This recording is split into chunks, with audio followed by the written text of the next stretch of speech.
Hello friends, स्वागत है आपका हमारे यूट्यूब चैनल आबिल एजुकेशन में। तो आइए आज हम शुरू करते हैं प्रश्नावली 3.5। प्रश्नावली 3.5 में दिया हुआ है निम्नरेखिक समीकरणों के युग्मों में से किसका एक आदित्य हल है, किसका कोई हल नहीं है, या किसके अपरिमित रूप से अनेक हल है। आदित्य हल की स्थिति में उसे वज्र गुणन विधि से ज्ञात कीजिए। तो हम इसमें सीखेंगे वज्र गुणन विधि। तो सर्वप्रथम हम देखेंगे कि इनको हम कैसे ज्ञात करते हैं कि किसका कोई आदित्य हल है, किसका कोई आदित्य हल नहीं है, किसके अपरिमित रूप से अनेक हल है, किसका कोई भी हल नहीं है। माना हम देखते हैं कि जैसे कोई समीकरण है a1x प्लस b1y प्लस में c1 बराबर 0। ये कोई समीकरण है, हम इसको समीकरण 1 दे दिया है। ये मतलब समीकरण का मानक रूप है एक a1x plus b1y plus c1। इसी प्रकार हम और कोई समीकरण मान लेते हैं जिसका नाम रख देते हैं a2x plus b2y plus c2 बराबर 0। ये समीकरण 2 हमने ये अपनी तरफ से मान लिया। कोई वैसे ही कोई समीकरण है, जैसे उसका a1x के साथ ये कोई संख्या है, इसी प्रकार y के साथ b1 जो कोई संख्या है, c1 भी यहाँ पर कोई संख्या दी हुई है। अब हम इनका मान ज्ञात करते हैं कि किसका अपरिमित रूप से अनेक हल है, किसका आदित्य हल है, किसका कोई हल नहीं है। यदि स्थिति इस प्रकार आती है कि a1 बटे a2 बराबर b1 बटे b2 बराबर c1 बटे c2, यदि स्थिति इस प्रकार आती है कि a1 बटे a2, b1 बटे b2 और c1 बटे c2 आता है, तो इसका अपरिमित रूप से अनेक हल होंगे।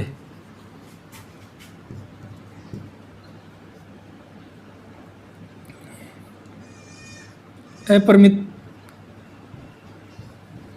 रूप से अनेक हल होंगे। इसके अनेक हल होंगे जो इनके मध्य, यदि स्थिति इस प्रकार है कि a1 अपॉन a2 बराबर b1 अपॉन b2 बराबर c1 अपॉन c2 है, तो इसके आदित्य इसके अनेक हल होंगे, क्योंकि ये इनकी जो रेखाएं खींचेंगी, इनकी जो ग्राफ बनाया जाएगा, जिस माना कि इनका ग्राफ बनाया 0 से, तो जो इन समीकरणों की जो रेखाएं होंगी वो एक दूसरे के ऊपर होंगी, ना कि अलग अलग। इसलिए इनके प्रत्येक बिंदु पर एक दूसरा क्रॉस कर रहा होगा, इसीलिए इसके अपरिमित रूप से अनेकों हल होंगे, क्योंकि ये समपाती रेखाएं होंगी, एक दूसरे के ऊपर समपाती रेखाएं होंगी। अब यदि स्थिति आती है a1 बटे a2 is equal to not b1 upon b2 is equal to not c1 upon c2, यदि स्थिति इस प्रकार आती है तो इसका एक हल होगा, एक हल होगा। आदित्य रूप से इसका एक हल होगा। ये इसका जो ग्राफ बनेगा वो इस प्रकार बनेगा कि यदि एक रेखा यहाँ से, एक समीकरण की रेखा यहाँ से गुजरेगी तो दूसरी यहाँ से, कहने का मतलब इसको सिर्फ एक स्थान से क्रॉस करेगी, एक बिंदु पर ये क्रॉस जरूर होगी, समीकरण 1 के लिए और समीकरण 2 के लिए। यदि स्थिति इस प्रकार आती है कि a1 upon a2 is equal to not b1 upon b2 is equal to not c1 upon c2, तो इसका एक हल होगा। और यदि स्थिति इस प्रकार आ जाती है कि a1 upon a2 is equal to b1 upon b2 is equal to not c1 upon c2, यदि स्थिति इस प्रकार आ जाती है कि a1 अपॉन a2 तो बराबर है b1 अपॉन b2 के, लेकिन c1 अपॉन c2 के बराबर नहीं है, तो इसके कोई हल नहीं होगा। इसका कोई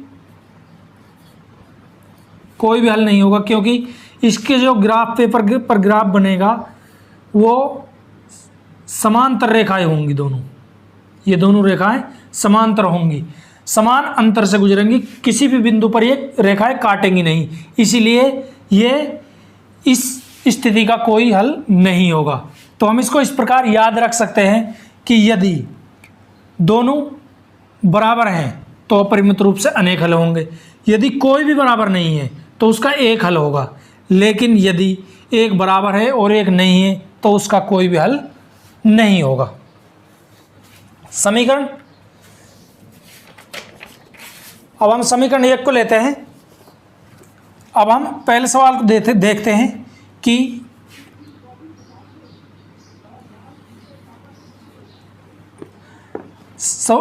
पहले प्रश्न में दिया हुआ है, समीकरण दिए हुए हैं x - 3y - 3 बराबर 0, समीकरण 1। दूसरा समीकरण है 3x - 9y - 2 बराबर 0। तो हम इनको इन स्थितियों में चेक कर देखते हैं। यहाँ पर हम करते हैं x, यहाँ पर a1 कितना है 1 और a2 बराबर 3, यहाँ पर है -3 बटे -9 -9 बराबर -3, c1 बराबर -3 बटे -2। तो हम देखते हैं इनको, माइनस से माइनस कट गया, माइनस से माइनस कट गया, 3 का भाग जा रहा है, 3 से 9 कट गया, 3 3 9, तो ये हो गया 1/3 बराबर 1/3 इजिकल टू नोट 3/2। यह स्थिति आती है 1/3 बराबर 1/3, जो कि a1 बटे b1, a1 बटे a2 बराबर है b1 अपॉन b2 के, लेकिन b1 अपॉन b2 बराबर नहीं है c1 अपॉन c2 के। तो कौन सी स्थिति आती है, यहाँ से देखेंगे हम, a1 अपॉन a2 तो बराबर है b1 अपॉन b2 के, लेकिन c1 अपॉन c2 के बराबर नहीं है, तो इसका कोई भी हल नहीं होगा। तो पहला जो प्रश्न है उसका आदित्य रूप से कोई भी हल नहीं होगा। इनकी जो रेखाएं समांतर क्रम में होंगी, ये बिल्कुल समांतर रेखाएं प्राप्त होंगी, इसलिए इनका कोई भी हल नहीं होगा। नेक्स्ट समीकरण को देखते हैं हम। दूसरे क्वेश्चन में दिए हुए हैं समीकरण, क्वेश्चन नंबर 2, समीकरण दिए हुए हैं 2x + y बराबर 5, 3x + 2y बराबर 8। ये दिए हुए हैं, हम इनको इधर पक्षांतरण कर लेते हैं, 5 का इधर पक्षांतरण कर लेते हैं, 8 का इधर पक्षांतरण कर लेते, तो 2x + y - 5 बराबर 0। 5 के इधर पक्षांतरण होगा तो माइनस का होगा। ये हो गया समीकरण 1। और 8 का इधर पक्षांतरण कर लेते हैं, 3x + 2y - 8, 8 माइनस का हो जाएगा, इधर पक्षांतरण होगा, तो ये हो गया समीकरण 2। अब हम इनको इस प्रकार रखते हैं, a1 अपॉन a2 की फॉर्म में रखते हैं, a1 बराबर 2, a2 बराबर 3, b1 बराबर 1, यहाँ पर 1y, तो यहाँ 2y, b2 बराबर 2 बराबर c1 बराबर -5, c1 बराबर कितना है -5 बटे c2 बराबर -8। अब हम इनको देखते हैं,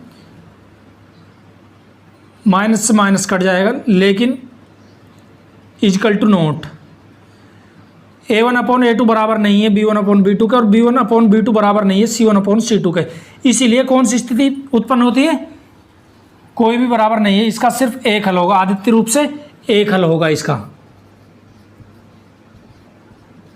हम इसको वज्र गुणन विधि से हल करेंगे।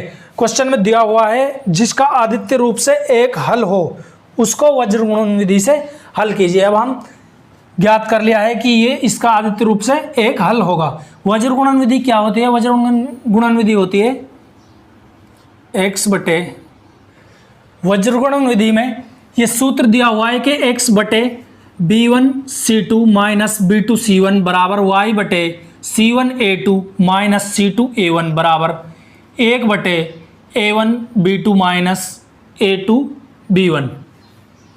अब हम इस सूत्र को इस प्रकार भी थोड़ा याद करने के लिए इस प्रकार लिख सकते हैं कि माना यहाँ पर a1 a2 और यहाँ पर b1 b2 और यहाँ पर c1 c2 दिया हुआ है। हमने यहाँ से प्रारंभ करना है और इस प्रकार चलते जाना है।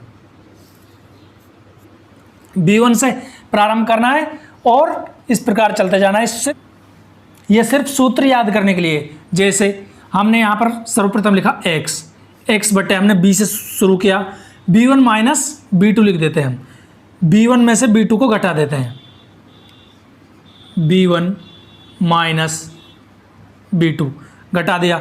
लेकिन अब हम आते हैं इससे आगे चलते हैं c1 पर, इसको हम उल्टा करके घटा देते हैं, c2 माइनस c1। ये हो गया b1 c2 और c1 b2। अब ये बराबर, अब बराबर यहाँ पर लिख देते हैं y के बटे में हम c यहाँ पर थे, इसमें से हम c1 minus c2, c1 minus c2। अब आगे चलते हैं a1 पर, इसको हम उल्टा करके लिख देते हैं a2 माइनस a1 बराबर 1 बटे, हम a पर थे तो हम लिख देते हैं a1 माइनस a2। b1 पर आ गए, b को हम उल्टा करके लिख देते हैं b2 माइनस b1। इस प्रकार ये सूत्र आ जाता है b1 c2 b2 c1 c1 a2 minus c2 a1। तो ये सूत्र हमको याद रखना है। समीकरण दिए हुए हैं 2x प्लस वाई माइनस 5 बराबर 0 और 3x प्लस 2y माइनस 8 बराबर 0। समीकरणों में, इन समीकरणों में a1 बराबर क्या है? a1 बराबर है 2, a2 बराबर 3, b1 बराबर 1, b1 बराबर कितना है? 1 और b2 बराबर 2। इसी प्रकार c1 बराबर माइनस के 5 और c2 बराबर माइनस के 8, c2 बराबर माइनस के 8। ये मान हमने कहाँ से लिए? समीकरणों से। अब हम इस मान को इस सूत्र में रख देते हैं और x और y का मान ज्ञात कर लेते हैं। सर्वप्रथम ज्ञात करते हैं x का मान, x बटे b1 का मान कितना है? 1 इंटू c2 का मान कितना है? माइनस के 8, यहाँ पर लिख दिया हमें माइनस, यहाँ पर हमने माइनस लिख दिया। तो b2 का मान कितना है? 2 गुणा में c1 का मान कितना है? माइनस के 5। तो ये तो हो गया x का मान। इसके बराबर हम लिखते हैं इसको, इसके बराबर भी लिखते हैं इसको और इसके बराबर भी इसको लिखते हैं, इसीलिए इसका मान प्राप्त हो जाता है। यहाँ पर 1 बटे में a1 कितना है? 2 इंटू b2 कितना है? 2 माइनस a2 कितना है? 3 गुणा में b1 कितना है? 1। ये हमने इनके मान रख दिए और अब हम इसको हल करते हैं और x का मान ज्ञात कर लेते हैं। तो 1 का गुणा 8 से किया तो यहाँ पर आया x बटे माइनस के 8, माइनस का माइनस 2 और माइनस 5 का गुणा करेंगे तो कितना हो जाएगा? माइनस के 10। बराबर 1/2 गुणा 2 से क्या 4 माइनस 3 गुणा x क्या 3 x बटे माइनस का 8, ये माइनस का 10 और यहाँ पर माइनस खुलेगा तो ये हो जाएगा प्लस का 10, -8 + 10 बराबर 1/1। 4 में से -3 घटेंगे तो 1 बचेगा, तो x बटे 10 में से माइनस का 8 गए तो 2 बराबर 1। 2 का 1 से गुणा कर देंगे तो x बराबर 2। x का मान कितना आया? x का मान आया 2। अब हम इसी प्रकार y का मान रख देंगे और इसको बराबर कर देंगे तो y का मान निकल आएगा। अब हम लेते हैं y को, y बटे क्या है C1A2 माइनस C2A1, तो हम रख देते हैं C1 का मान कितना है, C1 का मान -5 गुणा में A2 का मान कितना है 3 माइनस C2 का माइनस का माइनस रख दिया, C2 का मान कितना है, C2 का मान -8 गुणा में A1 का मान कितना है 2 बराबर में हम इसको लिखते हैं 1/A1 का मान कितना है 2 गुणा में B2 का मान कितना है 2 माइनस A2 का मान कितना है 3 गुणा में B1 का मान कितना है 1। ये मान ज्ञात कर लिया। अब हम इसको सॉल्व करते हैं।